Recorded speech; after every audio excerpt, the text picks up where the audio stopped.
been a flea bag again? Atmosphere. Why you been a flea bag again? Simba's a flea bag too, aren't you, Simba? Yes, you are. The second day, melody.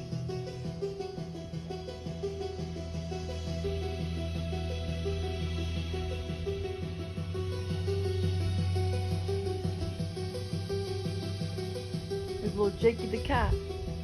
He's in kitty. On the third day, the bass drum.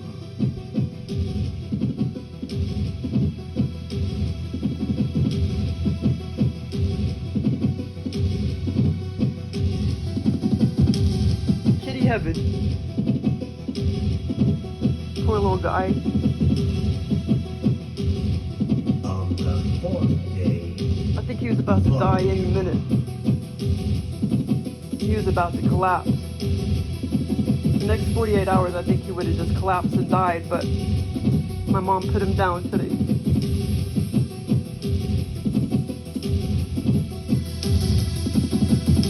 That's Lord Jake. Well, that was 12 years ago. the bass.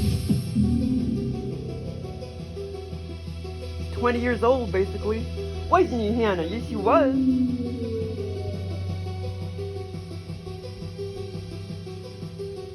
But my mom's gonna get another cat. I really didn't think she'd ever want to get another cat. But she's going to. Sixth day, sound. Yes, she is. She's going to get another cat, Simba. I don't know when, but probably in a couple months or whatever. Well, I'd get another cat tomorrow. If you died, Simba, I'd get another kitty tomorrow. And on the last day, he created the energy.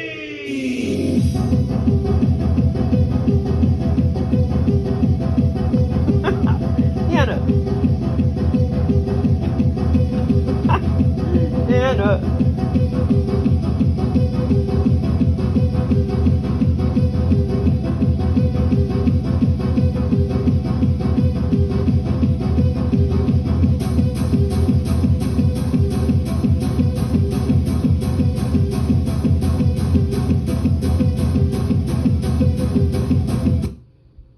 That's a DJ Doom, Simba.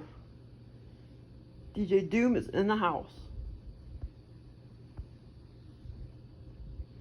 Okay, so this morning, I got a good experience, and it was kind of weird. Like, well, I was asking. Well, okay, so I woke up, and I figured it was maybe almost 6 o'clock, but I think it was just barely 3 a.m. But I don't even know because I didn't even look at the clock. I didn't want to look at the clock.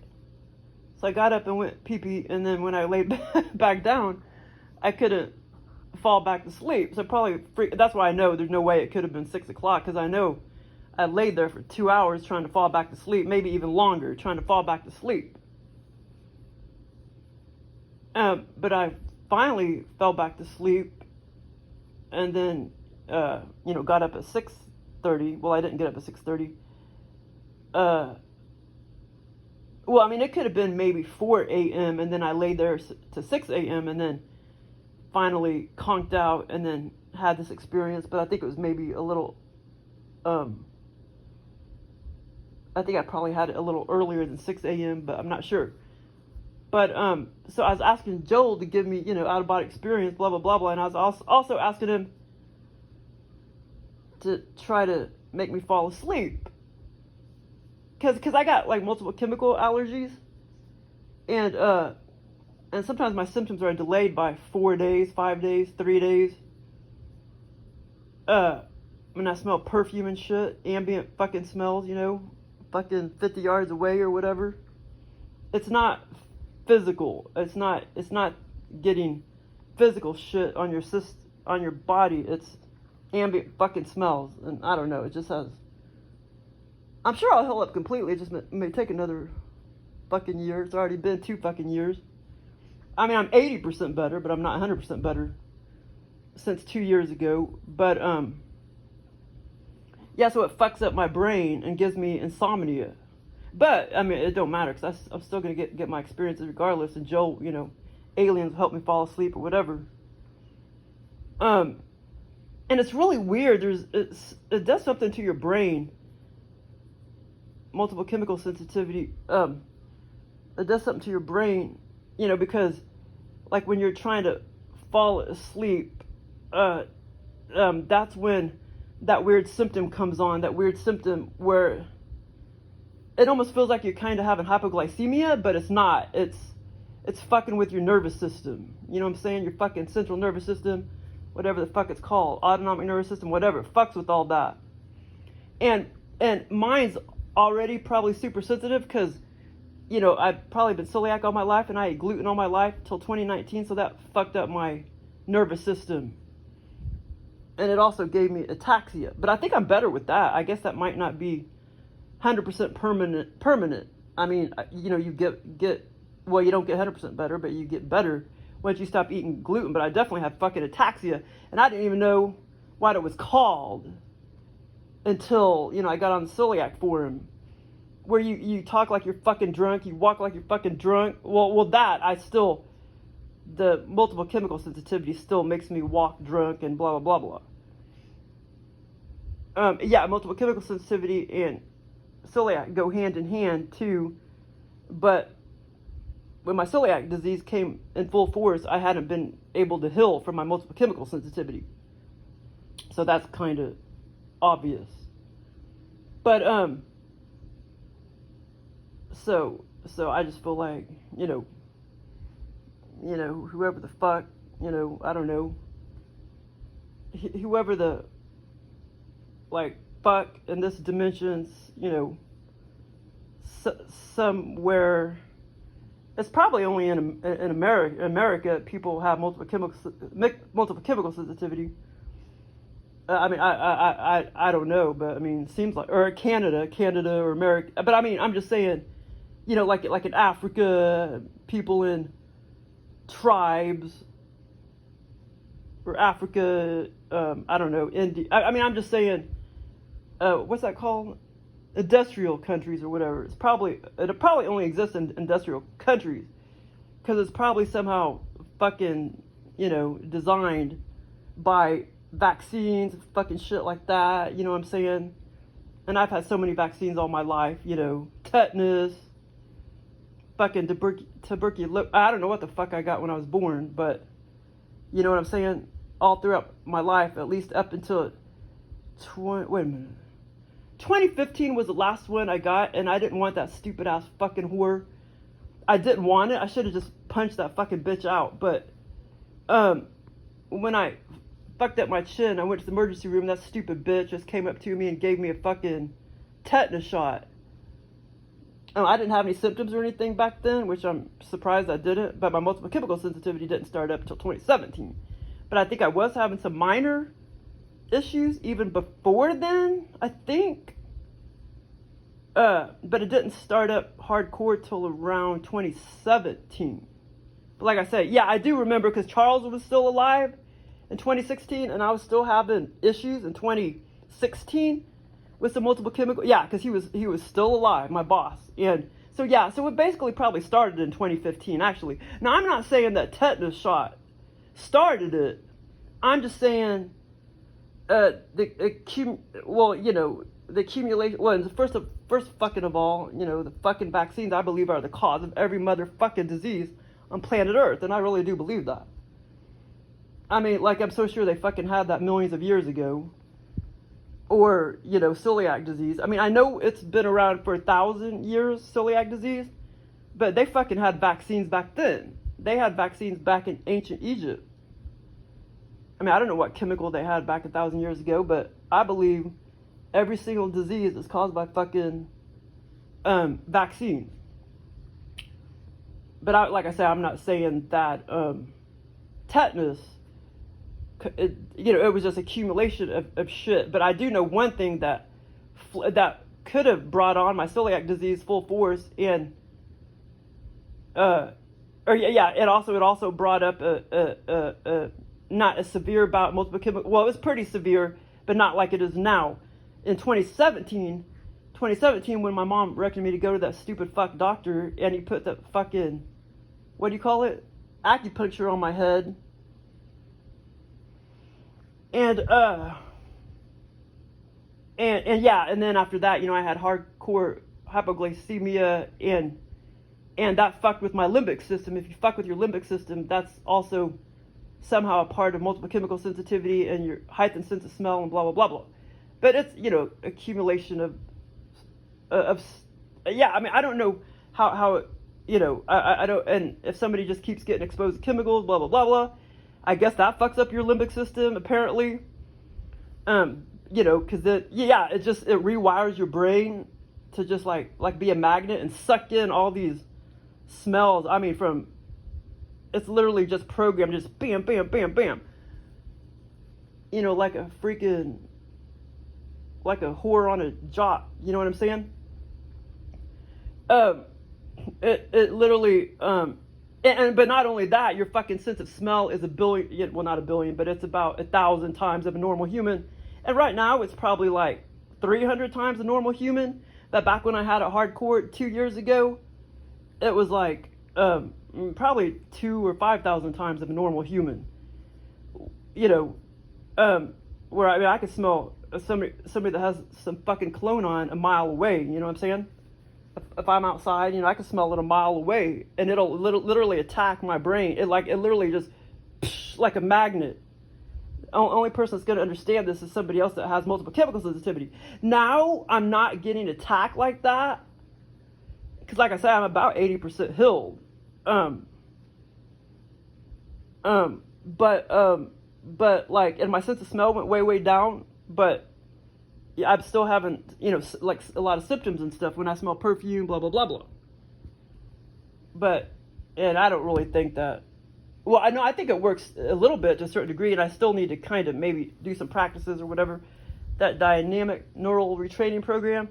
Oh, I think it does work a little bit, but I mean, it's if you just had a hardcore bout, like brew up, it's not gonna, you know. I mean, it's your body just has to heal on its own. You know what I mean? Your brain or whatever. Yeah. And a lot of that, the more bouts you have, just bam, bam, bam, bam, bam, bam, of course, the less you're going to heal next time around. I mean, and two, you know, it takes about 6 months to heal normally. So, you know, what a good money-making scheme, you know, come up with, dynamic neural retraining system. Because if you're just having your first bout ever, your body's going to heal up in 6 months anyway. And then if you're doing that program, of course you're going to think, oh, it cured me. You know what I'm saying? But to a certain degree,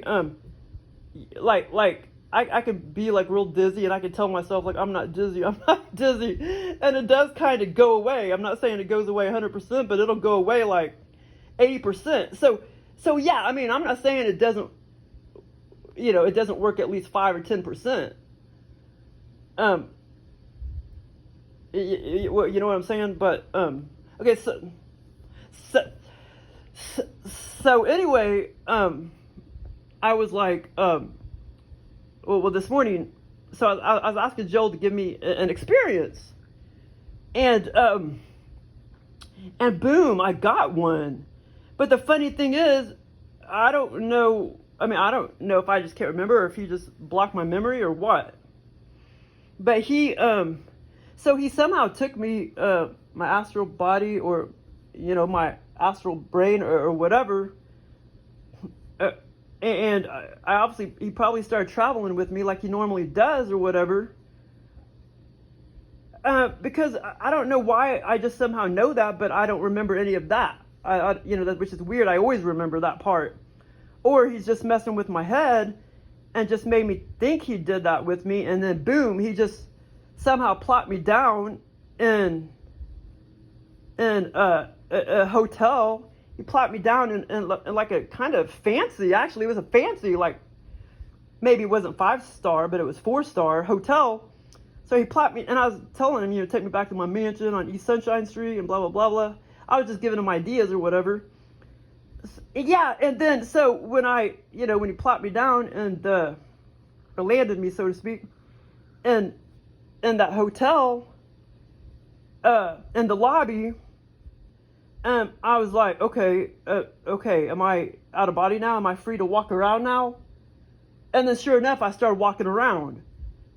So I don't know, there was some kind of mess up between the beginning of this experience. And, or like I said, maybe it's just because the multiple chemical sensitivity is fucking up my brain a little bit. Maybe it's my fault. So anyway, so he plopped me down in a hotel, and I was just walking around, and there was some sexual stuff too. He always does sexual stuff. 9 times out of 10, there was some sexual stuff. And then this experience lasted a long time. Well, in non-3D time. I was in that, dimension experience a long time. Shit, I don't know, many hours, could have been a day or two, actually. And, and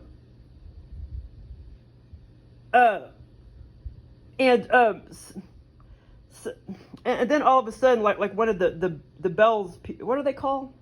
I forgot what they're called. The bellman, he seemed to be kind of dark complected, as far as I remember. He was kind of walking around, and I had my luggage. I mean, I was like, I saw my luggage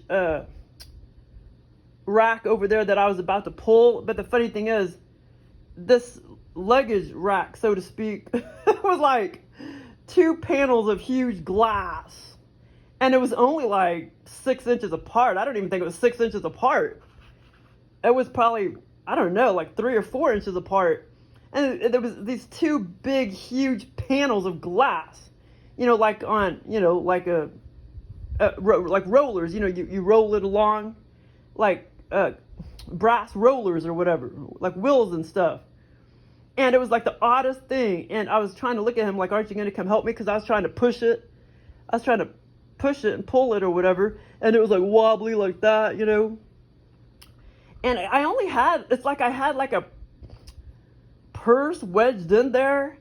But maybe it wasn't one of my, maybe it was just an extra purse or something. And like 2 to 3 pieces of clothing.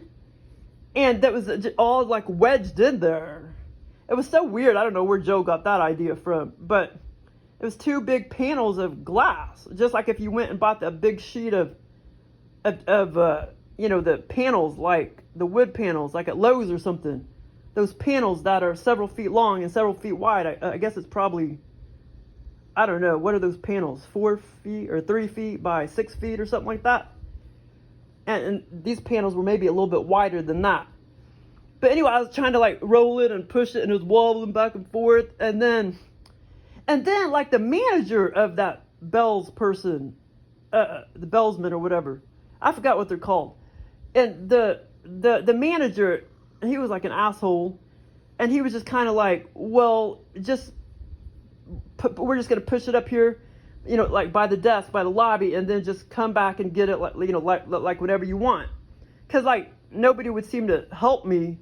And then I didn't even know where my room was. So I was walking around for a big part of the time, not knowing like where my room is, trying to find my room and room number and blah, blah, blah, blah. And then I thought, well, you know what? Screw that. Screw the stuff that I had in that weird luggage rack wedged in there or whatever. Screw that. I thought, well, I could probably live without, the shorts and underwear and all that stuff. Because I knew that if they set it out there in the lobby like that by the desk or whatever, the front desk, I knew somebody would probably steal my stuff. So I knew I'd probably never see it again. But it was a weird experience, and there were some other parts in it. Well, that one experience was towards the end. But wait, let me think hard. Oh yeah. Let me try not to forget anything. I know I'm forgetting like 50%, but still, it was fun and a significant experience and kind of weird. But like I say, lately, I don't think it's my fault, because my brain can still be messed up and I can still have really good experiences. But lately, I've been having shitty dreams anyway. And so I think this was, I don't know why. I think the aliens have something to do with that. But but most of the time they give me good stuff. And okay, let me see. Okay, hold on. Yeah, and then there was another part of the experience. I was walking around trying to find my like my room on the first, second, and third floor, and then I came back down, and let me hold on. There's something trying to come back to me. Oh yeah, and then I came back down, and then there was like a lobby full of people, and some of the workers were like walking around, and then I started asking them like, where's my room, and blah blah blah blah, and they were just kind of like snarling at me and like, just figure it out yourself and blah blah blah blah, and I didn't feel comfortable, like being around all those people, and then finally they just disappeared. But yeah, there was like a lobby full of people when I came back down, trying to ask for more help, like where my room is. And then there was another, and apparently I was in Texas, and that's all I know. I was in Texas. This was probably like a D+ experience. And I normally don't talk about my D+ experiences. But okay, there was another part, but that was towards the end of the experience, where I went to the bathroom, and that lasted a long time too, like me going into the bathroom and observing and stuff. And then I looked in the mirror, and it's like I kind of morphed into, it was so weird. I kind of morphed into like what Barbara Lamb's hair looks like. I know, it's so funny. And then all of a sudden, like Barbara Lamb like showed up right there by me, and she was on the right. And I was just kind of like, I kind of thought that she somehow knew I was going to be there or something. That's what I thought. And I thought, this is weird, how did she know I was going to be here, But anyway, because in real life, it looked like she started wearing wigs and stuff. And there was this one woman that came into work that had really gray and thinning hair and stuff. So Joe was just trying to put all of this together. But anyway, I did kind of have some conversations with Barbara Lamb, but I can't remember them exactly. But I was just kind of like, well, how'd you show up? But somehow she knew I was going to be there, and I just thought it was, and I thought it was odd, and I thought, wow, I didn't think I'd ever see you again, because last time I saw her was like in England or whatever. And so like, I know in real life, it looks like she started to wear wigs. And so in the scenario, all of a sudden, like my hair turned like real gray and thin and curly. It was so funny. And as far as I remember, my face didn't even look like me, but when I looked in the mirror, it was supposed to be me. And then I saw Barbara Lamb on the right, the mirror. But I talked to her, face to face as well. And anyway, it was like I was supposed to be in Texas, and I know why, because I know because of the other part of the scenario. But that was more the last part of the scenario with Barbara Lamb, and like I said, there was some sexual stuff in here too, but and then but I can't remember what point this happened, but eventually I was outside of, I was with somebody, and I can't remember who it was, and but it was like a friend or something, a couple friends, like, and we were in a car, but I can't remember if I was driving or whatever, and we were outside of the motel in Texas, we were outside of the hotel in Texas, and I was telling them, I was like, look, you go to any city and they're all basically the same. I mean, they're all the same. And well, I know where Joe got that from, because, like, I know I have that in my brain, like, we're big cities, they're just a lot of little cities put together. And I think that's where Joe got that from, that thought in my brain or whatever. That's embedded in my brain or whatever. But anyway, or something like that, But anyway, so I was just telling these two people that were in the car, they both were women. One of them, I think, was Angie, and the other one, it may have been Brenda and Angie. But I was like, look, you just, and as far as I remember, I had never been in that particular neighborhood or area of Texas or whatever. But anyway, so I was started to look around, and I was just kind of like, I was like, I mean, if you've seen one city, you've seen them all. They're all basically the same. I mean, they're all basically the same. You see gas stations, and I was telling them that too.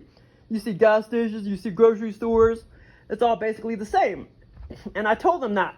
And I was like, well, if you look up at that apartment complex right there, I could kind of draw like where we were at, but like the neighborhood was like this, and over here was all the other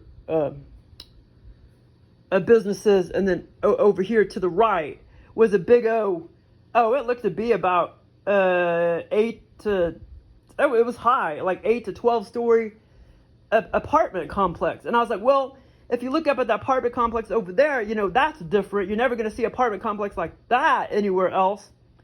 And yeah, it was really bizarre. It had all these like zigzag stairs, like bam, bam, bam, bam, bam, bam, zigzag stairs all the way from, 12th floor or whatever, all the way down. And they were all, lately Joe's been putting a lot of bright colors in my scenarios. It was all like different colors, like yellow, blue, red, green, just all these different colors. And I was like, well, if, like that apartment complex is unique. You're never going to see an apartment complex like that. But all cities are basically the same. And I was basically telling them that. And then there was that other house, that big house that we drove by. I don't remember going into the house, but we drove by it, and that big old house was in just right there in that same little neighborhood. And that's when I knew I was in Texas. And in another scenario, I've been to that house. Well, actually, I drove by that house in another scenario a couple other times. And another scenario, it was actually Barbara Lamb's house. And then another scenario, it was like I don't know. It was like just a strange person's house. And then in this scenario, it was almost like my aunt's house or something.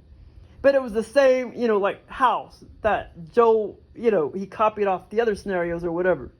It was like the same house that in this scenario, I guess was driving by my aunt's house. I don't remember going inside though, but we drove by, and I can't remember if it was all concrete, but in that one scenario I had, it was literally like you go in the backyard and it was like all concrete, and the front yard was like all concrete, and there was a little bit of grass around that, and it was like more of a luxury home too. It wasn't a mansion, but I'm talking 4,000 square foot home, and like that same house was in this scenario, and that's when I knew I was in Texas. And then when I started looking at the neighborhood, the apartment complex, and I knew I was in Texas for some reason. And so that hotel, I believe, I most likely was in Texas, because I'm trying to put all the pieces together now.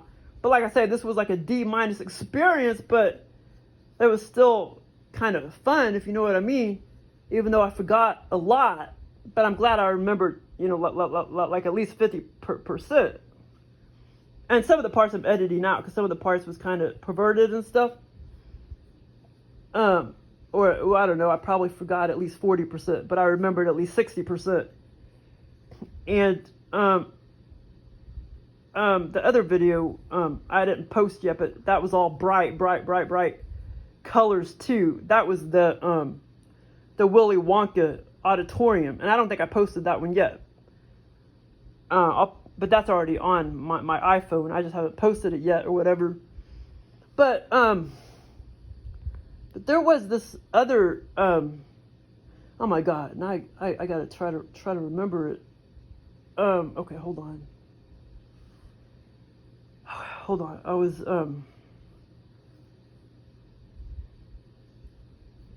started off with the house with Myra, the cat. But okay, and I already remembered that part. I'm just trying to remember the second part. Oh my god, and now it escapes me. And I didn't write it down because I figured I would just remember it. Crap. What was the second part though? Oh yeah. And this was a fun experience too. even though now it's a little fuzzy. But yeah, okay, I remember. But if I wait too much longer, I'm not gonna remember anything. Oh, my stomach's kind of growling. It's time for me to eat. But so basically, it started out the woman that owned Myra, that gave me the cat Myra. In real life, you know, she gave me the cat Myra, and in real life, she goes to the bookstore a lot, and she goes into where I work a lot. And so in the scenario, it started out.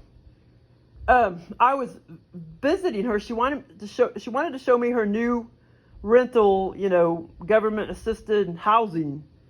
And so I walked in this house, and this house is like 1920s. And it was just kind of like a second story.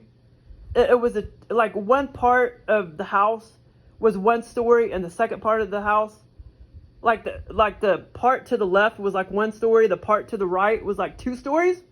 And I'm talking, this was like a 1920s house, maybe 1900s. It's a very, very old house. So I walked inside and I started observing all the cabinets, and it was just, everything was just old. And like paint was all chippy and chipping off and stuff. And she was just trying to show me her government assisted new rental house that she was renting. And her daughter wasn't there, but for whatever reason, she was there alone. And for whatever reason, I took Myra with me. And Myra ran off into another room, and I started observing some of the other rooms, and I was just shocked that she had that many rooms and stuff. And I wanted to make sure Myra didn't run out the door, so I just wanted to make sure I kept tabs on her and everything. But she did run off into another room, and I think I went over there and closed it just to make sure she doesn't try to run out the door and blah blah blah blah. In real life, she won't even run out the door. But so in the scenario, I was trying to keep track of her, and then it's like then all of a sudden I go upstairs, and I go there was obviously a downstairs too, a little downstairs, you know, because some of those houses that I'm talking about, sometimes they do kind of have a small downstairs too. I went downstairs and started observing a bunch of bedrooms and stuff, and then I went upstairs, and then I saw a bunch of people upstairs, a bunch of people downstairs, and then there was like a real estate agent person, I guess, that rented, you know, Kathy that house. She was telling me, oh, this isn't part of Kathy's rental home. All these rooms are rented out by different people. And then the downstairs, she said the same thing. And I was just kind of like, wow, Kathy has that whole first floor, but it was pretty big. And, you know, it was pretty big, and it had like 3 or 4 small bedrooms. But the house was just real old and dilapidated looking. And so that was kind of fun or whatever. And then after that, the second part of the scenario, I was off. Well, in real life, it would kind of be like up the street over here where Travis Hope used to live. It was kind of in that area right there. Except, okay, in the scenario, it was in that area. All of a sudden, I was outside standing with a familiar man and a couple other people. I think one of the other people was like my sister, somebody else. And it was like a familiar man. And then, and like I say, this time around, instead of being over there on East Sunshine Street, I was in like the area up the street where Travis Hope used to live, in that cul-de-sac thing. And in the scenario, that mansion was nearby. It was just a few yards away from me, my mansion on East Sunshine Street. But like I say, in the scenario, in this scenario, it wasn't my mansion. It was abandoned property. But basically, this mansion this time around was up there, like I say, near the cul-de-sac, near Travis Hope. You know, a couple 100 yards up the street or whatever. And so I was standing there, and I did see a glimpse of the mansion and everything. I started seeing glimpses of the mansion. And then I think it was my sister and a couple other people. I was like, hey, I want to go observe that mansion. It's an abandoned property. I want to go in there and observe it. And then the guy was like, oh no, that's illegal and blah, blah, blah, blah. And I said, well, I've been in there millions of times and I've never, messed the place up. And I said, nobody else messes the place up either. All that, the mess up and graffiti or whatever that's in there, it had been in there for many, many, many years, and it's not getting any worse or anything. So I told him all that. But he was trying to tell me I can't go in there because it's illegal. But I wanted to go in there and because it was an abandoned property, and I wanted to go look around and stuff. And then I went in there. I was in there all of a sudden, and then I think it was my sister and a couple other people. And then I started looking around, and yeah, it was really kind of gross, and it just looked like a real gross abandoned property, a bunch of shit thrown around, like old wood desks or whatever, and paint coming off the walls and stuff like that. Just like what I see when I used to watch all those, I haven't in a while, watched all those abandoned properties on YouTube and stuff. But yeah, that experience was kind of fun, and I mean, it's very vivid, The house was very vivid, and everything was kind of very vivid. Though that was probably more like a C+ experience, but I mean, the D+ experience I just talked about, it was very vivid too. I'm just rating it real low because, it's just kind of hard to remember all of it. Or, I only remembered like 60 or 70%, and it just, it just kind of got fuzzy real fast or whatever, after you wake up or whatever. But yeah, and then, it was funny because I'm always eating gluten and shit in my experiences. There was this other experience, but it wasn't a real long experience, but I know there was a lot of other stuff to it, but I can't remember what I was doing other than, it was just a short little experience, but I was literally eating Kit Kats, because I do love Kit Kats, and I was eating Kit Kats, and I was just like, yum, yum, yum, yum, yum. And I was like, well, I know it has gluten in it, but I probably won't, I'll probably just have mild reactions and not react till, many, many hours later or whatever. And I just kept eating. I don't know. I just kind of felt like in the scenario, I was almost cured from celiac disease, and I knew I wouldn't have very bad symptoms if I ate the Kit Kat.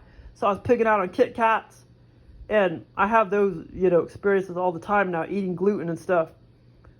And then, of course, sometimes I don't eat it, but a lot of times I do eat it in my scenarios. And a lot of times I'm scared, and then sometimes I'm not scared. But anyway, in real life, I can't.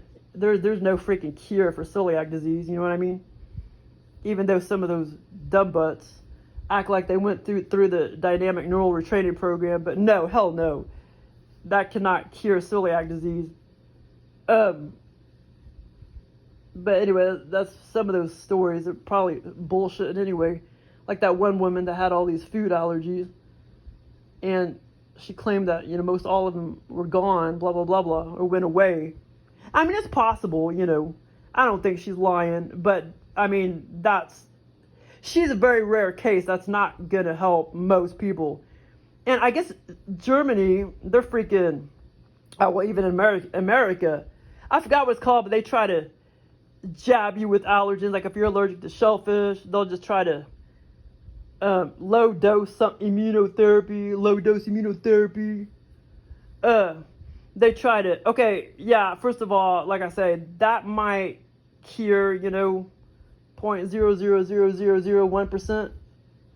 I mean, miracles happen, but that is not going to work. I mean, when you're allergic to something, you don't become unallergic 99.9% of the time. And everybody knows that. But it's just more bullshit to try to get your fucking money, you know what I'm saying? But yeah, I know they try to do that in Germany and stuff. In Europe or whatever, but they try to do that in America too. I think you got to go to non-mainstream doctors, but like if you're allergic to shellfish or wheat or whatever, or have celiac disease, they'll give you low doses of it. And, I guarantee you that's not going to fucking work for me. And it doesn't work for 99.9% of all people that have fucking food allergies. You know what I'm saying? Okay, well, anyway, thanks for listening. Okay, bye. Angel saying bye. Little Jakey saying bye. Well, you can't see him very well, but that was in 2010, and I was holding Jakey. No, I mean, the other woman was holding Jakey, but I just can't believe he didn't die sooner. But he was about to collapse any day of starvation. You could tell. His legs were getting all wobbly. I predicted the next 48 hours, maybe even 24 hours, if my mom didn't put him down at 1:45 p.m., I believe in the next 48 hours, maybe 24 hours, he was going to collapse and die. And my sister does that to her animals too, you know, because it's so hard to put them down. She just lets them starve to death. They get skin and bones, and they just plop down dead, which is very sad, because you're really not supposed to wait that long, you know what I mean? Just, you know, because they're in some kind of pain. They may not be in excruciating pain, but they're in some kind of pain, starving to death. And Jakey, I mean, he wasn't yelling out or anything, but I mean, he was in some kind of pain, because he hadn't fucking eaten in like 2 fucking months. You know what I'm saying? He was still going on. He's still going on, walking around, acting normal, so to speak, almost, but not normal, you know what I mean? But he was almost acting normal, still walking around, still wanting to go outside. Well, then, of course, he would walk a few feet, and, you know, he was really weak, though, you know, but I don't understand how he could still walk. Animals are amazing when they're dying, but I don't think he really knew he was dying. I think Bobby knew, but I don't think Jakey really knew. But anyway, it's just really sad, because I don't think he really wanted to die, you know. But anyway, he's in kitty heaven, and that's little Jakey. My mom had him for 17 years, and he was already 2 to 3 years old when she got him. But anyway, it's really sad. But anyway, okay, thanks for listening.